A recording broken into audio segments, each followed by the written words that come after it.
Prabhupada. They need Prabhupada, and then they actually will sign up to be part of Prabhupada's mission. When's Guru Purnima this year, do you know? The Guru Purnima is sometime in the summer, I have no idea. Yeah. It's usually like, what, May or something? Yeah, sometimes it's so crowded here, that's Guru Purnima he's mentioning, that people are like this solid around Govardhana. Seriously. I mean, if someone sneezes, it'll be like dominoes. Everyone around the whole Govardhana will just fall down on the ground. Not quite, but I mean, it's almost like that. So, Govardhana is the topmost of all the pilgrimage places in India. This area of Braj, or what they call Vrindavan, is top. But then top of Braj, or Vrindavan area, is Govardhana. And then top of Govardhana is Radhakund. You've heard of that, Radhakund, Shamakund. So, anyway, this is where it's at. It doesn't get any higher than here. Okay, so maybe we should have a class. Mahamantra's not here to lead us in a kirtan, so maybe I'll just... Well, give me the guitar, I can play it. Bring the guitar? I'm not as good as Mahamantra, but...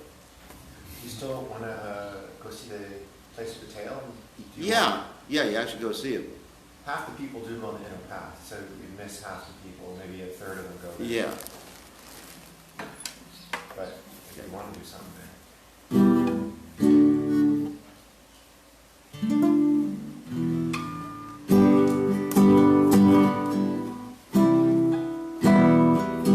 Let's see what tune.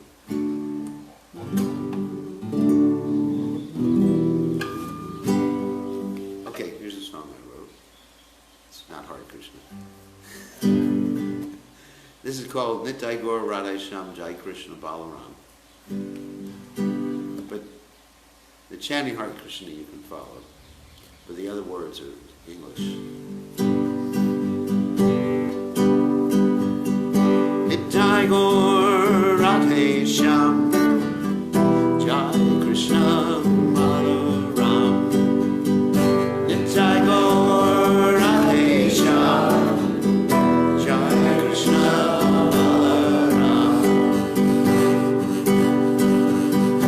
Happiness is so far from me in this world of misery. Seen everything and been everywhere.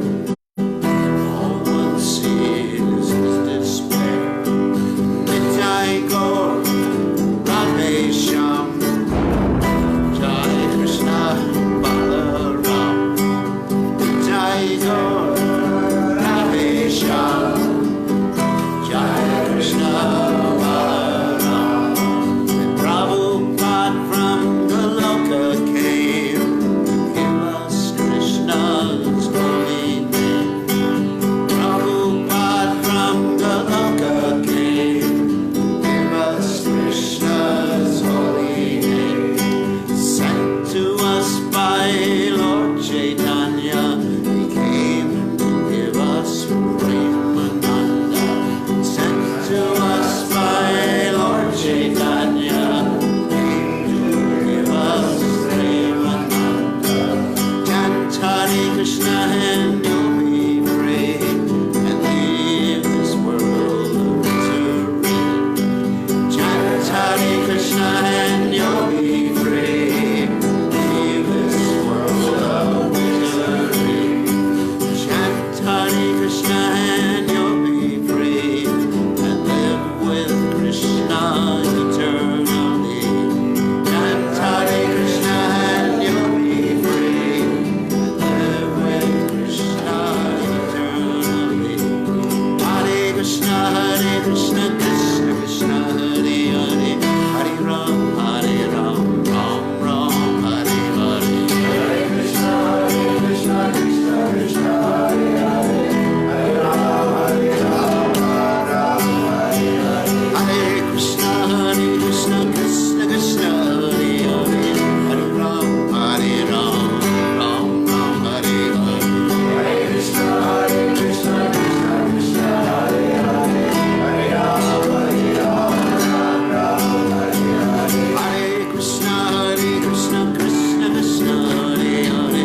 Hare Ram, Hare Ram, Ram Ram, Hare Hare. Hare Krishna, Krishna Krishna, Hare Hare, Hare Ram, Ram Ram, Hare Hare. Hare Krishna, Krishna Krishna, Hare Hare, Hare Ram, Ram Ram, Hare Hare. Hare Krishna, Krishna Krishna, Hare Hare, Hare Ram, Ram Ram, Hare Hare.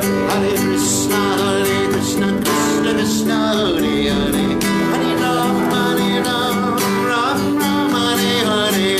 Krishna, Krishna Krishna, Hare Hare, Hare Ram, Ram Ram, Hare Hare. Hare Krishna, Krishna Krishna, Hare Hare, Hare Ram, Ram Ram, Hare Hare. Krishna, Krishna Krishna, Hare Hare, Hare Ram, Ram Hare Hare. Hare Krishna, Krishna Krishna, Hare Hare, Hare Ram, Ram Ram, Hare Hare. Krishna, Krishna Krishna, Hare Hare, Hare Ram, Ram Hare Krishna, Krishna Krishna, Hare Hare, Hare Ram, Ram Ram, Hare Hare. Krishna, Krishna Krishna, Hare Hare, Hare Ram, Ram Hare Hare. Hare Krishna, Krishna Krishna, Hare Hare, Hare Ram, Ram Ram, Hare Hare. Krishna, Krishna Krishna, Hare Hare, Hare Ram, Ram Hare Hare. Hey, Krishna, Krishna Krishna, Hare Hare, Hare Ram, Ram Ram, Hare Hare. Krishna, Krishna Krishna, Hare Hare, Hare Ram, Ram Hare Hare. Hey, Krishna, Krishna Krishna, Hare Hare, Hare Ram, Ram Ram, Hare Hare. Krishna, Krishna Krishna, Hare Hare, Hare Ram, Ram Hare Hare. Hey, Krishna, Krishna Krishna, Hare Hare, Hare Ram, Ram Ram, Hare Hare. Krishna, Krishna Krishna, Hare Hare, Hare Ram, Ram Hare Hare. Hey, Krishna, Krishna Krishna, Hare Hare, Hare Ram, Ram Ram, Hare Hare. Krishna, Krishna Krishna, Hare Hare, Hare Ram, Ram Hare Hare. Hey, Krishna, Krishna Krishna, Hare Hare, Hare Ram, Ram Ram, Hare Hare. Krishna, Krishna Krishna, Hare Hare, Hare Ram, Ram Hare Hare. Hey, Krishna, Krishna Krishna, Hare Hare, Hare Ram, Ram Ram, Hare Hare. Krishna, Krishna Krishna, Hare Hare, Hare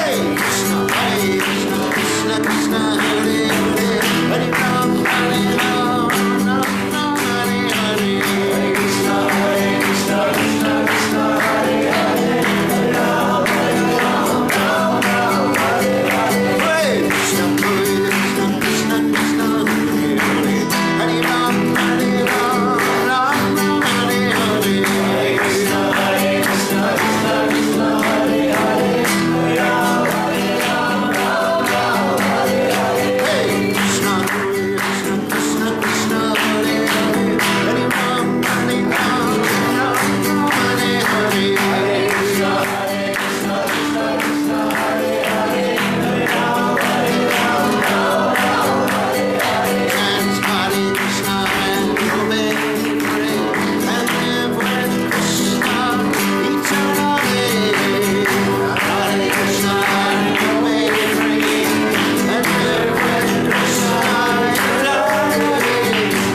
Jai Ho Ganesha, Jai Krishna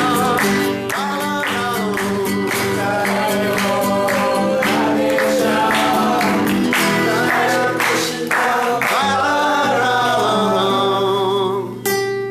Okay, it's enough Maya. Maybe you can put the guitar on the seat back there. So, anyway, even an old man can have a little fun once in a while. So,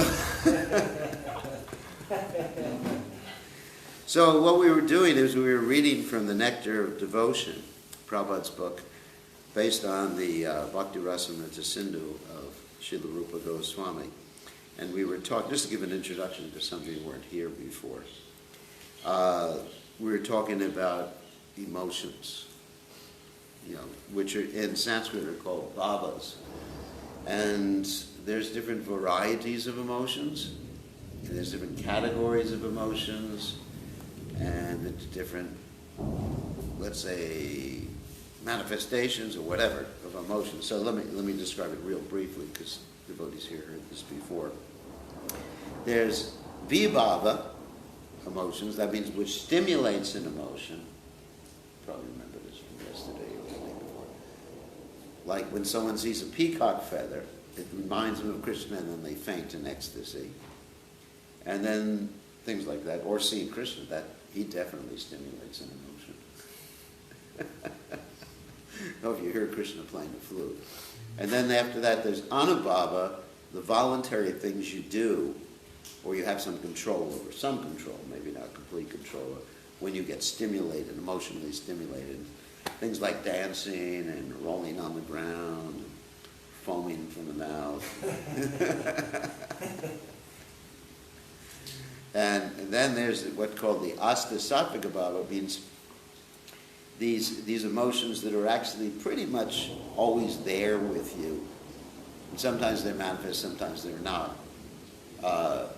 And they're pretty amazing too. And then finally there's something called, not finally actually, after that there's one other thing.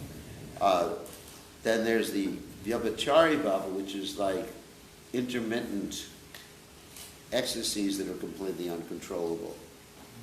And that's like devastation, death. Of course, death may not seem like an ecstasy, but closeness to death. Like, for example, when Lord Chaitanya first saw Lord Jagannath, everyone thought he had died, basically. He just went completely unconscious, and his breath, hardly any breath was there. It was just very, very shallow breath. They had to put a cotton swab by his nose to see if he was actually alive. And then they took him home, and he came back to external consciousness. So that's something like that, Vyabhachari Bhava. Or like Prabhupada, one time Prabhupada was, actually happened twice, Prabhupada was in Atlanta, Georgia, and Prabhupada was looking at the deities, and he began to sing this song that goes Paramakarana Parum Dvijanam Nitai Gaurachan, which means that Lord Chaitanya and Lord Nityananda are the most merciful. And Prabhupada was actually thinking about, wow, they've come to this far out place, Atlanta, because those of us from America don't think Atlanta's far out. But Prabhupada would comment like that. He said, Krishna and Lord Chaitanya has come to this place like at the ends of the earth. And most of us think like America's the center of the earth, and everything revolves around it. What's it called? America-centric. It's like the heliocentric or the geocentric philosophy of the star and the planetary motions. So then Prabhupada just went unconscious. I mean, in trance. I wouldn't say unconscious. You can't say unconscious. Unconscious means sleep. So Prabhupada just went into a trance, and nobody knew what to do. And they just started chanting, and then Prabhupada came out of his trance. And what happened at that point is the devotees asked Prabhupada, what should we do when this happens again? And Prabhupada apologetically said, well, frankly, please excuse me. He didn't say, please excuse me, but in that mode or mood, he said, it doesn't happen very often, Because he tried, Prabhupada would always keep it under control, or almost always keep it under control, but sometimes, actually I remember being with Prabhupada, and you could actually see tears coming from his eyes as he was chanting Jai Radha Madhava. You could actually see things like, but it wasn't so. Oh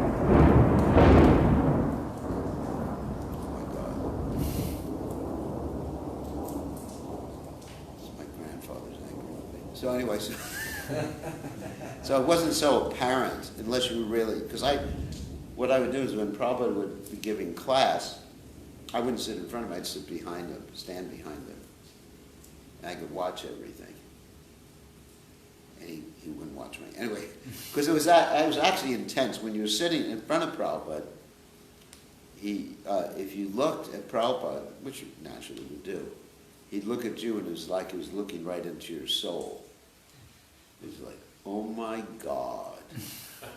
It's like your soul is naked at this particular point.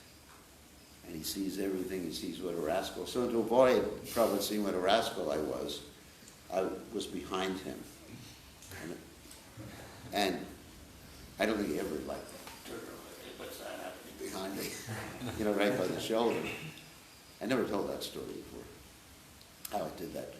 And then I would actually look at different parts of Prabhupada's transcendental body and feel ecstasy. Like one time I was looking, I mean this is a little esoteric, I was looking at the hair coming from Prabhupada's ears. You know, he's a Shaktiveshavadar, he comes from the spiritual world. So everything that Prabhupada did, you know, everything was just like out of love of Krishna. And every motion he made was like a choreographed dance. It really was. I mean, it was like choreographed. There was no like motion that wasn't for serving Krishna, like all us. You know, we all have so many motions. I go like this, I go like that, you know, whatever, that are not really for serving Krishna. But here is someone who's just like completely in tune with Krishna and Krishna's desire. And so his motions, I mean, just like the playing the cartel is how Prabhupada, and you can see videos like that, Prabhupada going, it was just like, wow. He never misses a beat, and it's always like, the hands go out, you know, the fingers would go out like that, regularly. And then anyway, then I was looking at the hair coming from the ears, and thinking, oh, that's very spiritual. Someone would think, you know, this guy has a fetish or something. But I don't look at anyone else's hair coming from the ears. I never go up to anyone, what's your hair like? But Prabhupada, everything, you know, just the way Prabhupada moved his head, and Prabhupada would play a gong sometimes during the kirtans. And then, anyway, it's just amazing being with Prabhupada. So talking about the ecstasies, so you could actually see that Prabhupada was experiencing these ecstasies continually. I mean, there's no doubt about it. And the final type of bhava is called sthai bhava, but that's not something that you can see in someone. That means someone's steady. Sthai means steady. His or her steady relationship with Krishna. You know, whether it's the conjugal relationship or the parental or the servitude or friendship. That means what's always there. And then, of course, it's getting to last night's discussion too. How those are flavored by other bhavas, rasas, like anger or shock or ghastliness or humor. So spiritual life is really interesting, like that. One can have all sorts of tastes. The word rasa doesn't mean relationship, it means a taste that one gets from a relationship. Does that make sense? Anyway, so maybe we should read a little bit from, just since we're talking about Prabhupada.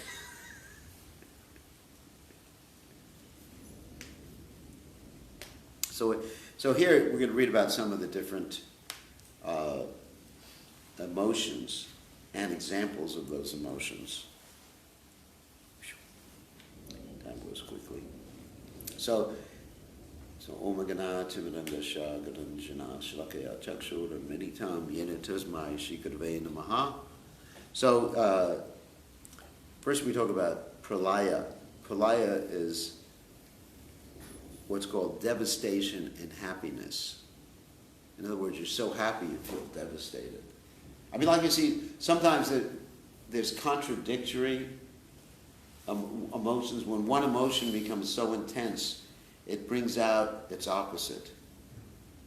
They give you an example of laughing. When you really laugh a lot, it's like crying. So the emotions, it's like, yin and yang. Different emotions actually are balanced by their opposites. And they're both ecstasy, so it's called devastation and happiness. So usually devastation is something pretty miserable.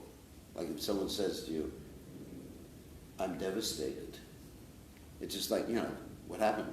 Did your friend die? Or something like that. That's devastation. But pralaya, devastation and happiness, is actually ecstasy. Or just like another example of how there's ecstasy in misery, is that when Krishna leaves Vrindavan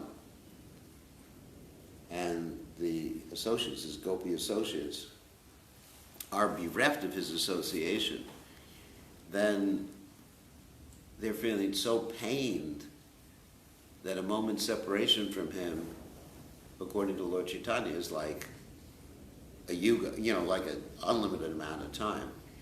And at the same time, that feeling of separation brings them closer to Krishna, and that's giving them ecstasy. So here you have like extreme misery and extreme ecstasy, happiness, or whatever. I'm not saying I understand it. But anyway, but you have this contrast there. See, that was the point I was making. If you just like increase an emotion to it, it just like contrasts itself after a while. It's so interesting. So here, let's just before I just keep talking. There are all instances of pralaya in distress. Pralaya, as I said, devastation. One such example is described in the 10th canto of Srimad Bhagavatam, where Shukadeva Goswami tells King Parikshit, my dear king, when the gopis were missing Krishna, they were so much absorbed in meditation upon him that all their senses stopped functioning and they lost all bodily sense. It is as though they had become liberated from all material conditions. So it's almost like impersonal liberation, you just like lose contact with everything. Which wasn't. Obviously they were meditating on Krishna. Out of many ecstatic symptoms of the body, the symptom of being stunned is especially significant. According to the degree of being stunned, the vital force within the body becomes agitated, and due to such in other words, it's shaking and everything like that. And due to such a state, other ecstatic loving symptoms sometimes become altered.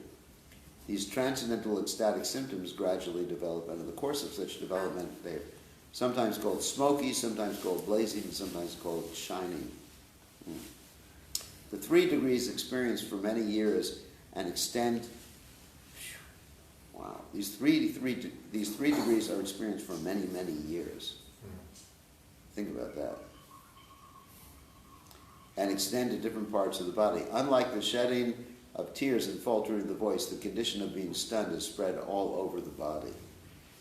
The shedding of tears and faltering of the voice are simply localized symptoms. The shedding of tears, however, sometimes makes the eyes become swollen and whitish, and sometimes the lenses of the eye become differently focused. Faltering of the voice may sometimes cause choking in the throat and extreme anxiety. As the different symptoms of these ecstatic manifestations are localized, they are accompanied by different local reactions. When the throat is choked up because of a faltering voice, there may be a sound like I hear that at night sometimes when the people are snoring next to me. But such sounds, actually in Bengali, gad-gada is the same thing, choking of the voice. Such sounds choke up the voice, and with extreme mental anxiety. So there's anxiety, which is pretty miserable. And this is a symptom of ecstasy. It's hard to understand. And they may manifest in different ways. All these symptoms are listed under the dried up existential condition known as smoky, and they are exhibited in different ways. Sometimes, while participating in ceremonies celebrating Krishna's pastimes, or in the society of devotees, there is dancing ecstasy. Such sentiments are called blazing. None of these above symptoms can be manifest without the basic principle of strong attachment for Krishna. In the smoky condition of such ecstatic expressions, the symptoms could otherwise be hidden. This type of symptom is experienced by priest Gargamuni, who was performing some ritualistic ceremony in the house of Nanda Maharaj. When he heard about Krishna's killing of the Aga demon, there were some tears visible in his eyes, and his throat was trembling, and perspiration covered his body. In this way, priest Gargamuni's beautiful face assumed a nice condition. So everybody knows about the Aga demon? Agasura? He was a snake demon. And the coward boys, I don't want to say it, the coward boys entered his mouth. How do you go? So you got a good contact with Dr. Leeladhar? He actually has property he can let us use. Okay. So we're having a class. This is Praneshwara, our local businessman, Delhi businessman. So Agasura, talking about the Agasura demon, Agasura, he was an associate of Kamsa, and he expanded himself real big, so it practically looked like his top of his mouth touched the sky.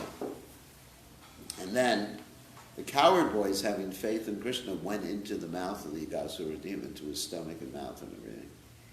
And pretty intense. And they were just laughing. They thought it's play. You know, they actually didn't think it was a cave, even though it looked like a cave, because they could smell the fishy smell coming out of the mouth of the Agasura demon. So they walked on his tongue, and they walked into him. And Krishna was thinking, what should I do? You know, because Krishna, he likes to forget that he's God sometimes. Because if you're always thinking you're God, there's no fun in life. Right? So the fun comes when he actually forgets. So he forgot that he was God, and then he remembered, okay, I'm God. So then he marches into the mouth of the Agasura demon, and he basically expands himself, and the life air comes out of the Brahmarandra, if snakes have Brahmarandras. It comes out of the hole in the top of the head and enters in. When Krishna comes out of the body, then enters into Krishna. And then the coward boys are recovered by Krishna. Very, very nice story. So Gargamuni, he heard this story, and he just started crying, and he was trembling, and perspiration was covering his body. When several such ecstatic symptoms are visible, the condition is called blazing. For example, some of Krishna's friends told him, "My dear friend, as soon as I heard the sound of your flute from within the forest, my hands became almost motionless, and my eyes became full of tears, so much so that I could not recognize your peacock feather. My thighs became almost completely stunned, so that I could not, you have to move. They have to leave because they have medicine." Maybe tomorrow afternoon, or maybe Friday. Okay. One of the two. You can just write me on Messenger or whatever. Yeah, because I don't know what time I'm getting back tomorrow, as long as it's not raining. Therefore, my dear friend, my thighs are almost completely stunned, so they could not move even an inch. Therefore, my dear friend, I must acknowledge the wonderful bright vibration of your transcendental flute. Similarly, one gopi said to another, "My dear friend, when I hear the sound of Krishna's flute, I try to hide myself from the reaction of the vibrations, but still I could not check the trembling of my body, and therefore all of my friends in the house could detect my attachment for Krishna without a doubt." So this of course is a gopi. I think everybody knows what a gopi is. Gopi is one of Krishna's female girlfriends. Female girlfriend. That's a sort of like repetitive. You wouldn't say male girlfriends. You say female girlfriends. But anyway, and so most of them were married to someone else. And so they had to hide their attraction to Krishna from their husbands, because that would have been a big problem. Had Krishna seen that, and had their husbands seen that. And so sometimes their husbands actually prevented them from going to see Krishna, and then they just left their bodies. Because the sound of Krishna's flute was just so attractive. It's described when Krishna played his flute, the stones would melt, and the animals and human beings, they would just become stunned like stones. So in other words, everything would change its nature to a different nature when Krishna played his flute. So, therefore, the gopis didn't want anyone detecting their love. When the ecstatic symptoms cannot be checked, and they simultaneously appear in 4 or 5 different categories, this stage of ecstatic love is called shining. The example is cited in this connection that when the sage Narada saw Lord Krishna standing before him, his body became so stunned that he stopped playing on his veena. Because of his faltering voice, he could not offer any prayers to Krishna, and his eyes became filled with tears. Thus, Narada's ability to see Krishna was also obstructed. When similar symptoms were manifest in the body of Srimati Radharani, some of her friends criticized her. "Dear friend, you are blaming the flavor of the flowers for the tears in your eyes. You are rebuking the air for standing on the hairs on your body. And you are cursing your walking in the forest for your thighs being stunned. But your faltering voice reveals the cause of your cause to be different. It is just your attachment to Krishna." Srila Rupa Goswami remarks that when various symptoms become manifest very prominently, the devotee's condition may be called the brightest. For example, a friend of Krishna addressed him as follows: "My dear Pitambara, because of separation from you, all the residents of Goloka Vrindavan are perspiring. They are lamenting with different words, and their eyes have become moistened with tears. Actually, all of them are in great confusion. Their supreme symptom of ecstatic love, which is called Maha Bhava. Maha means great or big emotion. This Mahabhava expression was possible only in Radharani, but later on appeared when Sri Chaitanya Mahaprabhu appeared to feel the mode of love of Radharani. He also expressed all the symptoms of Mahabhava. Srila Rupa Goswami says in this connection that when the symptoms of ecstatic love become the most bright, that stage is accepted as Mahabhava. I'll give you some examples of that with Lord Chaitanya. That when Lord Chaitanya was at night sleeping in Jagannath Puri, well, not sleeping or staying, he stayed in this place called the Gambhira. Did you visit the Gambhira? A small place where Lord Chaitanya Mahaprabhu stayed. And what happened is he was feeling so much ecstasy that he would just run out in the middle of the night, and at one time he jumped into the sea. And the devotees were looking for him. It's an amazing story. The devotees were looking everywhere for him. And the interesting thing about Jagannath Puri is there's a really strong undertow in the sea. Did you experience that when you went swimming? It's actually a side tow. It pulls you. So it pulled him like several kilometers away to near, there's a sun god temple at Kornak. So it pulled him near there. And the devotees kept running up and down the beach trying to find him. Finally, they ran into a fisherman that was chanting Hare Krishna and acting crazy. And they went to the fisherman and said, what's the problem? And he says, I touched a ghost. He said, I was fishing, and then I brought a body in, and I touched that body, and then since then I've been haunted and chanting Hare Krishna, so. And then one of Krishna's devotees, this Rup Damodar Goswami is his name, or Chaitanya's devotees, he said to this fisherman, he said, I'm an exorcist. I can cure you. And he slapped him and he said, now you're cured, now show me where the body is. So he went to where Lord Chaitanya was lying there, and his limbs were actually extended, further than normal. Everything was slack. And they chanted. And then Lord Chaitanya's body resumed the normal form, and then he got up, and he was remembering that he was with Krishna in Vrindavan. So that's Mahabhav right there. And it doesn't happen with normal devotees. Don't wait for it to happen. It's not going to happen. But, and then another time, sometimes Lord Chaitanya was found by the cows in Talanga cows by the side of the Jagannath Puri temple, and he was lying there and his arms were extended, and cows were just licking him. And then finally, when they figured a way to keep him locked up, then Lord Chaitanya Mahaprabhu was in so much ecstasy, he was actually even beating his head against the walls of the Gambhira. You know about this? You've heard this?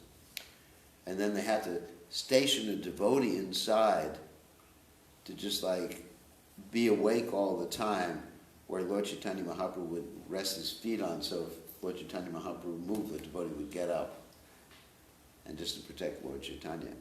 And this was because of his ecstatic symptoms, which appeared to be like madness. In Sanskrit, the word is divyon mada, which means transcendental madness. Because when one experiences so much ecstasy, it's like madness, happiness. So much happiness, it becomes like madness. And Lord Chaitanya particularly was experiencing the mood of separation from Krishna, which is called in Sanskrit vipralamba. And so, anyway, so that's Mahabhav. Those are examples of Mahabhav, which are only there in Radharani or Lord Chaitanya. They're not there in any of us.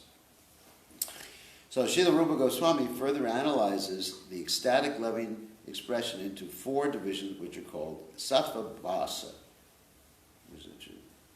And this is interesting. Sometimes impersonalists, that means who don't believe in Krishna or believe that Krishna is just a manifestation of, the Brahman or something like that, or think that everything is one, we're all one, who are not actually in devotional service, may also exhibit such symptoms of ecstatic love, but this is not accepted as actual ecstasy. It is a reflection only. For example, sometimes in Varanasi, a holy city, you probably went through there. Your motorcycle, I'm sure you went through Varanasi. That's right on the road there. A holy city for impersonalist scholars. There may be a sannyasi crying from hearing the glories of the Lord. Impersonalists also sometimes chant the Hare Krishna mantra and dance, but their aim is not to serve Krishna. It is to become one with the Lord and merge into his existence. Rupa Goswami therefore says that even if the reactions to chanting are manifested in the impersonalist body, they should not be considered to be symptoms of actual attachment or reflections only, just like the sun reflected in a dark room through some polished glass. The chanting of Hare Krishna, however, is so nice and transcendental that it will eventually melt the hearts of the persons who are impersonalists. Rupa Goswami says that the impersonalist symptoms are simply reflections of ecstatic love, not the real thing. And then I'll end with a story about an impersonalist from Bhaktivinoda Thakur's Jaiva-dharma.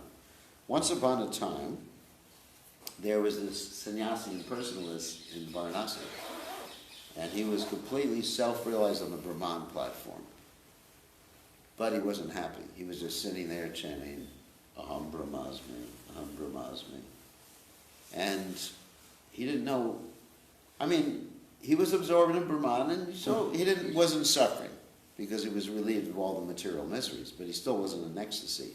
And then a devotee comes by who's chanting what we call Harinam, just like public chanting, and he hears it, and then he begins to experience some ecstasy. And he's thinking, what's happening here? What's happening? And I guess he's too shy to talk to the devotee. The Bhaktivinoda Thakur talks about that. He's too shy to talk to the devotee. And then just by hearing that Hare Krishna mantra once, he runs to Mayapur and he takes shelter of one of the Babajis there, one of the pure devotees there in Mayapur, and eventually gets initiated. His name becomes Vaishnava Das. And because he's such a good Mayavadi, he knows all the Vedas perfectly. Anyone here you've read the Jaiva-dharma, anyone? Yeah. He knows all the Vedas perfectly. So when anybody comes to visit these Babajis, he's like their weapon. They send him to actually philosophically deal with everybody. So it's really interesting because he's been trained up in all those things. So the point being that just hearing the Hare Krishna mantra from an advanced devotee, a pure devotee, it changes one's whole life. And some of you weren't here when I told the story about how I first heard Prabhupada chanting about 1968 or so on the radio. And my whole life just like did an about face at that point. Everything changed. Just by hearing the pure chanting, which Prabhupada describes the chanting of Hare Krishna descends, actually it's the Acharyas describe, the chanting of Hare Krishna descends from Goloka Vrindavan. Golokera Premadana Harinama Sankirtan. So, anyway, so everything's there in the Hare Krishna mantra. So, anyway, so why don't we take some questions now, since we just have a few minutes left. Questions? Anyone have any questions? Yes. I don't know the term really well, Yeah. but that feeling of ecstasy, is that connected to Raga Nuga Bhakti, or is that different? Yeah. Well, yeah. Let me describe what Raganuga Bhakti. Yeah, the word rag means like the happiness, like that, something like that, or relationship happiness.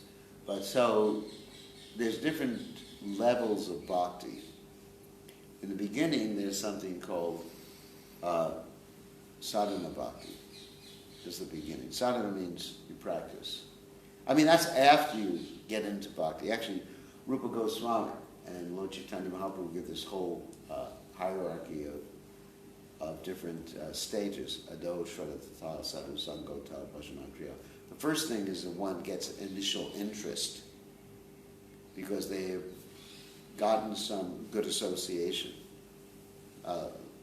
Lord Chaitanya says in the Chaitanya Charitamrita that the soul is wandering all over the universe, all over many different universes, and when it comes in contact with a great devotee like Prabhupada, then you get something called the Bhakti Lata Bij, which means the seed or the creeper of devotion. And then that Bhakti Lata Bij is watered more. So anyway, so one first gets that initial Shraddha. Shraddha means basically faith, but it means more than that. It means something that is pulled to the heart. Shraddha, Shraddha, da means to go, Shraddha means it's heart, like rid. There's a word in Sanskrit, rid. So it means it's pulled to the heart, actually. That's a really interesting definition of faith. So Shraddha, and then one begins to associate with other spiritualists, and then Bhajana Kriya, one begins to do what they're doing. So that's the initial stage called, after that initial Shraddha, then there's the sadhana where one begins to practice. It's like playing the piano, you got to practice some scales first. Sometimes it drives people crazy. Anyone who's had kids who practice a musical instrument knows what it's like, oh my God. Let me get out of here, So that's called sadhana. And there's two stages of sadhana. One is the Vaidhi stage, where you're just doing it because that's what you're supposed to do. It's just a rule. And it may be pretty dry at that point. But anyway, you want the goal. So, let's give an example of someone who runs in the Olympics. The goal is actually to win the gold medal. But you really have to exercise, practice every day. Gokul Chandra, he's an expert yogi. And he has sadhana with all these different asanas. You've seen his asanas, I'm sure. They're amazing. Actually, he's on the Raganuga platform, isn't he? No, he's on the Baba Prema platform. Anyway, he's on a higher platform. But let's give an example when he first started. Now it's just spontaneous love for asanas. So anyway, when he first started, you practice. It's not that the first day he looked at some of the exercises. I was in his house and he had this whole chart of like 1,000 different exercises. Remember that chart on your wall in Finland? Yeah, I would look at it. And I said, can you do all these things? He said, sure. I can do all these and more. I said, wow. No, I'm just making it up. But anyway, he was never proud. But he was practicing in the beginning. I mean, it's not the first day he started yoga that he was doing amazing things. It probably took years of practice to get to this point, you know? Years of practice. And so that's like Vaidhi, you know, he's doing the practice, and then after a while it becomes spontaneous. Like you practice scales on the piano, and after a while, you know, you don't even have to think about it. And then, so that's Raganuga. Raganuga is still practice, but you're just like really getting into it, doing it spontaneously, and you really like it. And then after Raganuga, there comes another stage called Bhava. That's after sadhana and Raganuga. Bhava means you're just like absorbed in so many emotions that you can't stop doing it. Actually, even in the sadhana stage, many times if you try to think of Krishna, your mind goes to something else. But when you get into Bhava stage, when you try to think of something else, the mind goes to Krishna.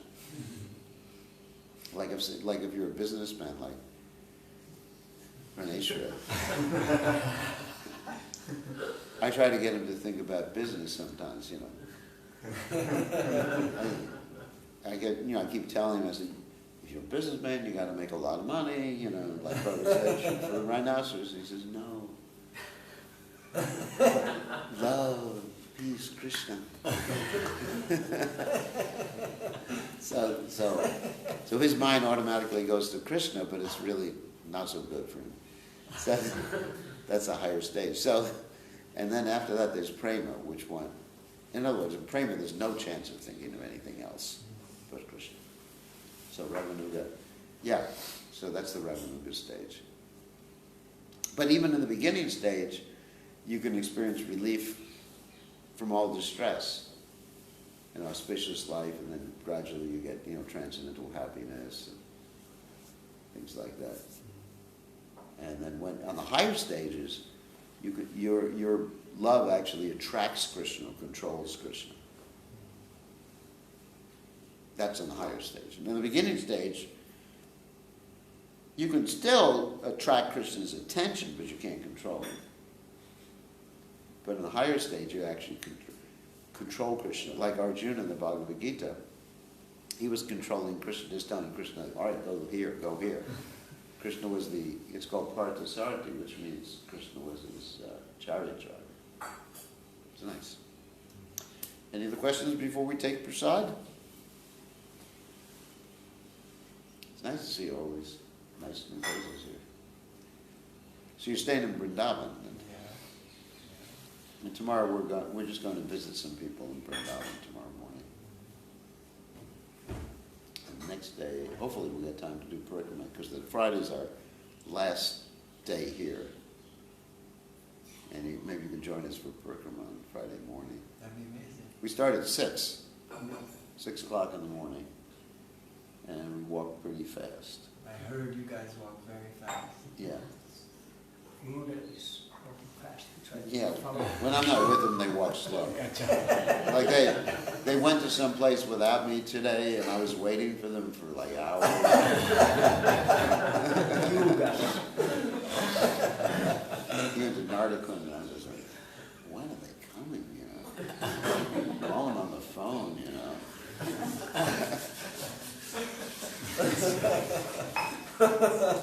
Okay, I guess that's it. We can get ready for prasad and all glory. So Srila Prabhupada, ki jai. Okay, we want everyone to see all your smiling faces. See, okay. This is there's our yogi. He's famous. When I introduced myself, I said, I'm just related to Gokul Chandra. They said, who are you?